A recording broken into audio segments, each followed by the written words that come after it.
यहाँ बच्चों ध्यान से देखें, आज हम पढ़ने वाले हैं भारत के बाहर क्रांतिकारी संगठन। ठीक है, उसके विषय में जानते हैं और विधिवत इस पे आप बाखूबी याद रखिए। अभी हाल ही में मैं प्रिपरेशन का पेपर दिया था, मतलब यूपीएसआई का, तो जानबूझकर मुझसे ये वाला क्वेश्चन पूछा गया था कि जो है गदर पार्टी की स्थापना कहाँ हुआ था, तो अमेरिका में था ऑप्शन, मुझे याद था सैन फ्रांसिस्को। तो ये बात की बात है, आप भी लगे रहिए। और हम बता रहे हैं आपको दो तरह से क्रांतिकारी का ज्वाला भड़का था। एक भारत के बाहर क्रांतिकारी का संगठन होना, एक भारत के अंदर क्रांतिकारी का संगठन होना। ठीक है, आपको भागना तो पड़ेगा दिवाकर, अगर जिंदगी है रुको ना, भागते रहो।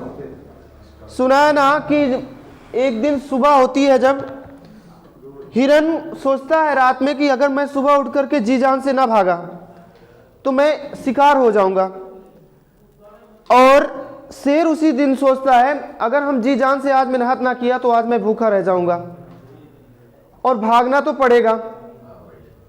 सुन रहे हो ना अजीत, तुम्हारा फोकस यहां होना चाहिए। ये भले वीडियो बन रहा है, मुझे ये परवाह नहीं है, हम आप लोगों के लिए ही सेवा में आए हैं, तो थोड़ा सा केयर करके बिल अप टू डेट की तरह माइंड को सेटअप करके पढ़ें। लाइफ बहुत रेस है, बहुत दौड़ रहे हैं, तो हमें आगे कैसे निकलना है। जब तक यहाँ कौवे को देखते हो रोटी छीन के खाता है, वैसे लाइफ है। यहाँ अपना हक क्या हो रहा है, मांगना पड़ रहा है, लड़ना पड़ रहा है उसके। दिल्ली में देखो ग्रुप डी एनटीपीसी परीक्षा के लिए दंगा फसाद हो रहे हैं। आज जो समय गया, आज हमें कौवे की तरह अलर्ट रहना है, छीन के खाना है। समझ में आया? चलो बच्चों यहां देखते हैं, आज ये चैप्टर है आपका भारत के बाहर क्रांतिकारी संगठन। यहां देखेंगे बहुत छोटा सेशन है, कुछ ही पॉइंट हैं, लेकिन सभी पॉइंट अपने आप में बहुत ही इंपॉर्टेंट हैं। यहां देखें, पहला क्वेश्चन आप ध्यान से देखें, ऐसे आप कर लीजिए डॉट डॉट। यहां पर संगठन, स्थापना, संस्थापक, और ये जो है स्थान, ये कहां स्थान हुआ है, मतलब किस देश में हुआ है, देश लिखें इसको और अच्छे से रिवाइज करें। ठीक है, यहां पर देखें इंडियन होम रूल सोसाइटी, पहला ही क्वेश्चन इंपॉर्टेंट है। इंडियन होम रूल सोसाइटी, इसका जो गठन हुआ है 1905 में हुआ है। ठीक है बच्चों, 1905। अब 1905 ऐसे, और इसके संस्थापक कौन है, श्याम जी कृष्ण वर्मा, याद रहेगा, श्याम जी कृष्ण वर्मा इसके संस्थापक हैं। और देश पूछे तो बच्चों देश मारना है आपको लंदन में। ठीक है, इंग्लैंड, ब्रिटेन एक ही नाम है, यूके यूनाइटेड किंगडम, तो वहां की राजधानी लंदन है। तो वहां पर आप देख रहे हैं कि इंडियन होम रूल सोसाइटी की स्थापना हुई 1905 में, श्याम जी कृष्ण वर्मा।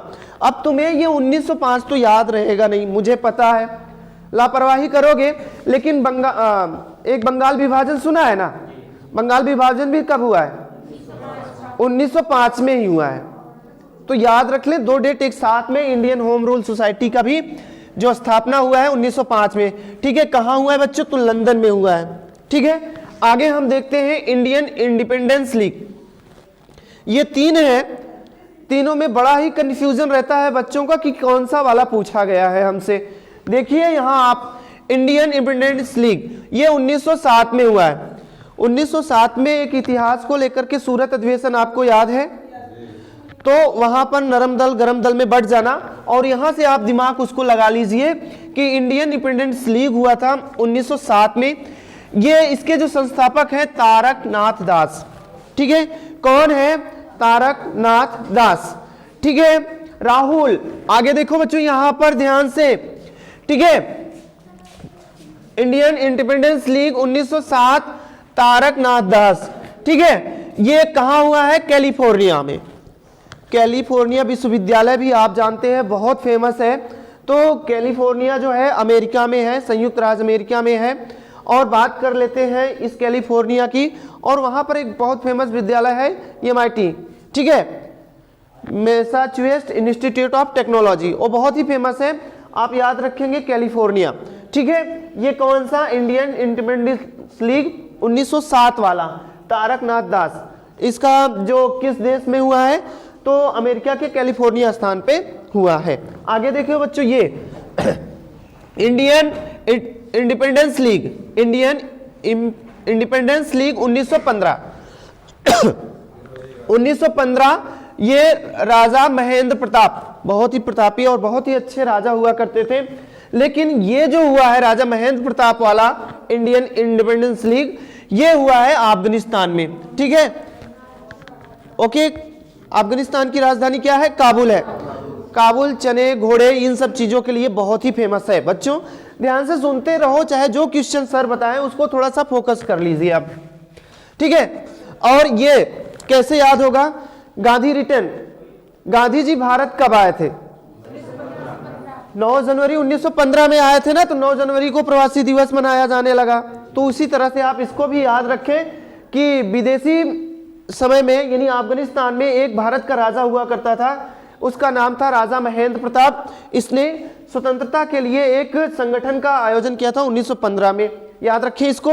आगे चलें बच्चों, यहां देखें इंडियन इंडिपेंडेंस लीग 1942। ठीक है, ये राम बिहारी बोस, ठीक है, ये राम बिहारी बोस जी हैं, बहुत ही फेमस लीडर थे उस समय के। और इसकी जो स्थापना हुई है बैंकॉक में। ठीक है, ठीक है, कहां हुई है? बैंकॉक में। ठीक है, याद रखेंगे। ओके, आगे चलते हैं। यहां देखिए गदर पार्टी का, ये तो बहुत ही सेशन अच्छा है। कई लगभग हर सालों में इधर उधर करके इससे क्वेश्चन बनाता रहता है घुमा फिरा करके। ठीक है, थोड़ा सा ये गदर पार्टी बात करेंगे। गदर पार्टी, गदर पार्टी की स्थापना 1913 में हुआ है। ठीक है, इसमें तीन व्यक्तियों का ये संस्थापक माना जाता है, लेकिन सबसे ज्यादा स्टार पॉइंट आप याद रखें लाला हरदयाल राय जी को। ठीक है, इन्हीं के विषय में ज्यादा फेमसता मिलती है, मतलब ये मुखिया हुआ करते होंगे। तो ये व्यक्ति बहुत ही इंपॉर्टेंट है। नितिन रामचंद्र वरकतुल्ला 1, लाला हरदयाल राय 2 और सोहन सिंह भाखाना, ये 3 व्यक्तियों के संगठन से ये है गदर पार्टी की स्थापना। ये कहां हुआ है? सैन फ्रांसिस्को में। सैन फ्रांसिस्को में, ये स्थान अमेरिका में है। समझ में आया बच्चों? ये स्थान कहां है? अमेरिका में है। ठीक है, आगे बात देखें ध्यान से। हिंद एसोसिएशन, हिंद एसोसिएशन संगठन की स्थापना 1913 में हुई है। हिंद एसोसिएशन का संगठन जो है 1913 में हुआ है। इसको संस्थापक माने जाते हैं सोहन सिंह भाखाना जी। ठीक है, सोहन सिंह भाखाना जी माने जाते हैं। और इसका स्थापना जो हुआ है किस देश में हुआ है? तो ये कनाडा में हुआ है। बच्चों याद रखेंगे ये कनाडा में हुआ है। आगे चलते हैं। आजाद हिंद फौज, आजाद हिंद फौज का गठन 1942 में हुआ है। ठीक है, ये राम बिहारी बोस जी हैं और ये जापान में हुआ है। आजाद हिंद फौज से बच्चे कंफ्यूज होते हैं, क्या ये सुभाष चंद्र बोस जी का है? तो जी हाँ है, लेकिन कहानी कुछ और है। सुन लो ध्यान से उसके विषय। आजाद हिंद फौज का गठन 1942 में हुआ है और राम बिहारी बोस ने किया है। लेकिन 1943 में इसका नेतृत्व राम बिहारी बोस ने किसको सौंप दिया था? सुभाष चंद्र बोस जी को। तो ऐसे भी क्वेश्चन बनता है कि सुभाष चंद्र बोस को आजाद हिंद फौज का नेतृत्व कब मिलता है? तो उनको 1943 में मिलता है। तो कंफ्यूज मत होना बच्चों, आपको सीधा लगाना है राम बिहारी बोस जी को। आजाद हिंद फौज का गठन 1942 में होता है और करने वाला राम बिहारी बोस जी हैं। ठीक है, और जापान में इस संस्था का संगठन का मतलब बनता है और बाद में 1943 में इस संगठन का नेतृत्व सुभाष चंद्र बोस के हाथ में चला जाता है 1943 में। ठीक है, ये बात आप याद रखेंगे। ठीक है, अब इतना चीजें तो आपको बिल्कुल अच्छे से रिवाइज कर लेना है। ठीक है, अब एक हम सेशन की बात करेंगे, आपको ध्यान से समझना। इस चीज को लेकर के हटा देते हैं बच्चों, ध्यान से अब देखो दूसरा क्वेश्चन। एक बहुत ही इंपॉर्टेंट सेशन है, ध्यान से आप सुनिए इसको। ठीक है, अब डिजिटल बोर्ड तो है नहीं बच्चों की फट से रिवाइज कर लिया जाए, लेकिन अपनी समस्या जितनी है ना, ये कभी नहीं शिकायत करना चाहिए कि हाँ इस चीज की मेरे पास कमी है। जो है वो बेटर है आपके पास, ये बात हमेशा समझ लेना। उसी में अपने आप को इंप्रूव करते रहें। ठीक है, सुना है ना, इतिहास ज्यादा सुख सुविधा वाले नहीं लिख पाते हैं, याद रखेंगे इस चीज को। अब बात एक अच्छे से सेशन की करते हैं, कामागाटा मारू। ठीक है, बात करेंगे कामागाटा मारू। आप सोचेंगे ये कैसा वर्ड नाम और नाम है, ये बहुत ही इतिहास की दुनिया में फेमस है इंडियन के लेकर के। कामागाटा मारू आपसे पूछेगा कामागाटा मारू की घटना कब घटी थी, तो ये घटी थी 1914 की बात ही है। प्रथम विश्व युद्ध जब शुरुआत हुआ था तो ये भी वो घटना है, याद रखेंगे। ठीक है मोनिका, यहां से देखो। ठीक है, ये बहुत इंपॉर्टेंट है संगठन को लेकर के दीक्षा, ध्यान से देखें इस चीज को। ओके, बड़ा स्माइल है चेहरे पे, क्या बात है। हाँ, यहां देखो ध्यान से, कामागाटा मारू 1914। ठीक है, अमित याद रहेगा ना। ठीक है, गला फाड़ रहे इतना जोर जोर से, तो आपको बनता है कि थोड़ा सा आप भी मेहनत करें। मेहनत तो करेंगे नहीं, मैं सोच रहा हूं मैं ही रिवाइज करके बार बार आपको दिमाग में सेटिंग करवा दें। सेटिंग नहीं यार, बैठा दे। ठीक है, यहां देखो ध्यान से, कामागाटा मारू 1914।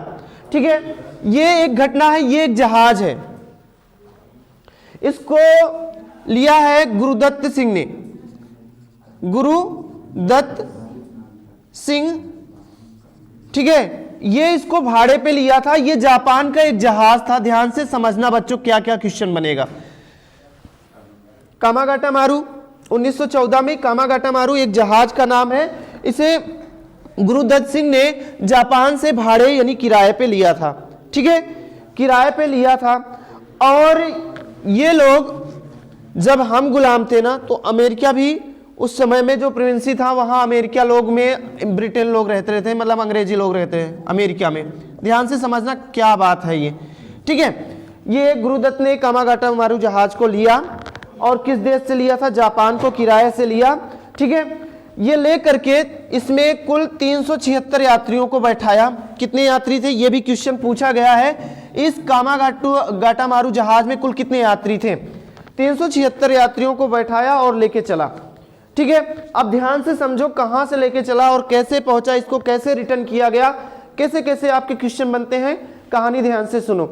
गुरुदत्त सिंह ने इसको जापान से लिया किराए पे। आगे ये जो है संघाई होते हुए ये कनाडा जाने को तैयारी था। कनाडा में एंट्री लेकर के अमेरिका में जो अंग्रेज लोग थे उनको कूचने की तैयारी कर रहा था गुरुदत्त सिंह और इसके ग्रुप के 376 लोग, कि अब हम इनको विदेशों में भी मारेंगे। ठीक है, इससे क्या होगा कि अंग्रेज डरेंगे इंडिया में, कि जब विदेश में मार रहे हैं ये भारतीयवासी, तो हमें ज्यादा दिन मतलब भारत में नहीं टिक पाएंगे। इसलिए इनके दिमाग में एक आइडिया गया, एक लिया क्या, किराए पर कामागाटू मारू जहाज, ये स्टीम जहाज हुआ करती थी, इसको लेकर के गुरुदत्त ने 376 यात्री के साथ इससे रवाना हुए। संघाई होते हुए सब आते हुए ये पहुंचने के कगार पे होते हैं कनाडा। कनाडा का एक जो है जहां पर जहाज को रोका जाता है, ठीक है, बंदरगाह, एक वैंकनूर बंदरगाह पर इसको रोक दिया जाता है। यह भी क्वेश्चन बहुत इंपॉर्टेंट है। वैंकनूर मतलब जैसे ही हम कनाडा के वैंकनूर बंदरगाह पर पहुंचे हुए होते हैं तो कनाडा सरकार हमारी जहाज को रोक देता है, यानी गुरुदत्त सिंह के रोक देता है। क्यों रोकता है? क्योंकि उस समय चल रहा होता है प्रथम विश्व युद्ध 1914। ठीक है, तो उसको लगता है, और क्या लगता है कि इसमें जो लोग आ रहे हैं सब उग्रवाद हैं, उग्र लोग हैं, और उसे गदर पार्टी के लोग भी इसमें सम्मिलित थे। तो लगता था कि ये उग्र लोग हैं, हमारे माहौल को बेकार करेंगे यहाँ पे कनाडा में, तो उसने पहले यहाँ रोक दिया। और एक नियम भी बनाया गया था उस समय कनाडा में, 1908 में मिला था। एक क्या नियम है, ध्यान से आप समझे तभी समझ पाएंगे। क्या इसका नियम था सरकार का? एक लॉ आया इसके कि जैसे भारत के लोग हैं, भारत से डायरेक्ट कनाडा आ सकते हैं, भारत से डायरेक्ट कनाडा आ सकते हैं, लेकिन जैसे भारत से गए जापान, जापान से फिर आने की कनाडा कोशिश कर रहे हैं, तो अनडायरेक्टली आने के लिए प्रतिबंध था। बात समझे ध्यान से, मतलब कहने का डायरेक्ट जल के रास्ते से भारत के लोग यहां कनाडा आ सकते हैं, ऐसा एक कानून था उसके यहां। बट वो किसी विदेश गए, विदेश से फिर एंट्री ले रहे हैं कनाडा में, तब उस पर प्रतिबंध लगा दिया था सरकार ने। तो इसीलिए वैंकनूर पे इस कामागाटा मारू को जहाज को रोका गया। अब केवल यहां पर 376 से यात्रियों में से केवल से 24 यात्रियों को कनाडा में प्रवेश करने की इजाजत मिली और बाकी सभी को रिटर्न कर दिया। ध्यान से समझना, सभी अब क्या करें, बेचारे बहुत परेशान थे गुरुदत्त सिंह, तो सोचे कि यार चलो चलते हैं। तो कहानी आगे चलते हैं, तो ये यहां से रिटर्न होते हैं, मतलब कहां से? कनाडा के वैंकूवर बंदरगाह से ये रिटर्न होते हैं, रिटर्न होते हुए आते हैं बजबज बंदरगाह। वज बंदरगाह ये पड़ता है कोलकाता में। बंदरगाह बच्चों ध्यान से समझते रहना, ठीक है। बजबज बंदरगाह यहां पर पहुंचते हैं तो अंग्रेज यहां रोक लगा देते हैं। रोक लगाने का ये श्रेय था, अगर ये एंट्री लेते इंडिया में तो वैसे भी जो पंजाबी लोग होते हैं ना, बहुत बलिदान किया है, समझे ना। आज उनका यही अस्तित्व है जो अपने सर पे केस कड़ा कृपाण रखते हैं। आज भी उनके दिमाग में वो उबाल है, अपने देश के प्रति इतना उनको स्नेह और प्रेम है। अभी भी लड़ाई हो जाए तो सबसे ज्यादा बलिदान जो देना होगा वही देंगे। समझ में आया? तो ये इसमें सब सिख लोग थे, क्योंकि कनाडा आज भी देखो विदेशों में गुजरात के जो व्यापारी लोग होते हैं या फिर पंजाबी लोग होते हैं वो व्यापार ही करते हैं। तो ये विश्व में व्यापार फैला हुआ था। तो सभी लोगों को ये श्रेय था गुरुदत्त सिंह का कि हम पहुंचेंगे तो सबसे पहले इनको अंग्रेजों को काटना शुरू करेंगे। तो क्या हुआ, तो रास्ते में ही रुकवा दिया, बजबज बंदरगाह में ही रुकवा दिया गया इनके जहाज को, यानी कामागाटा मारू को। और वहां हिंसक झड़प हुई दोनों में, ठीक है। तो उसमें कुल मिला के 18 से 19 व्यक्ति मारे गए, ठीक है। इसमें जो 376 में 24 वहां उतर गए थे और जो बचे थे यहां हुआ हिंसक झड़प, तो उसमें से 18 से 19 लोगों की मृत्यु हो गई, ठीक है। और 202 लोगों के अपेक्ष में इन्हें कैद कर लिया गया। ये कहानी है कामागाटा मारू की, ठीक है। और ये जब घटना घटी 1914 में तो ये चिंगारी भड़का दी और स्वतंत्रता की आग सी लग गई शरीर में सबकी, ठीक है। तो ये कहानी है बच्चों। आज का सेशन इतना ही है, जितना बताया गया है भारत के बाहर क्रांतिकारी संगठन, आप उसको पिन करिए और उसको रिलेटेड करते हो कामागाटा मारू के विषय में समझें। ये चीज हुआ। और दो बात याद रख लेंगे, एक चीज यहां पर, ठीक है, ऊधम सिंह का नाम सुना है? ऊधम सिंह जनरल डायर को गोली मारा था 13 मार्च 1940 में, वो जाकर के मारा था इंग्लैंड में। ऐसा पहला भारतीय है, जनरल डायर का नाम सुने हो ना, जो जलियांवाला बाग हत्याकांड में गोली देने का ऑर्डर दिया था। तो बहुत ही इंपॉर्टेंट सेशन है, ये आप याद रखेंगे। 13 मार्च 1940 में जनरल डायर को गोली किसने मारा? तो आप जवाब देंगे बच्चों कि किसने मारा? ऊधम सिंह। ये व्यक्ति बहुत ही साहसी और शेर था, क्योंकि जनरल जो जलियांवाले बाग में इसका पूरा परिवार समाप्त हो गया था, तो इसने बदला लेने का प्रण लिया और जाकर के ब्रिटेन यानी इंग्लैंड में इस जनरल डायर को गोली से उड़ा दिया था, ठीक है। याद रखेंगे इस चीज को। ओके, बस आज के लिए इतना ही काफी है। आप अलग देखिए। धन्यवाद।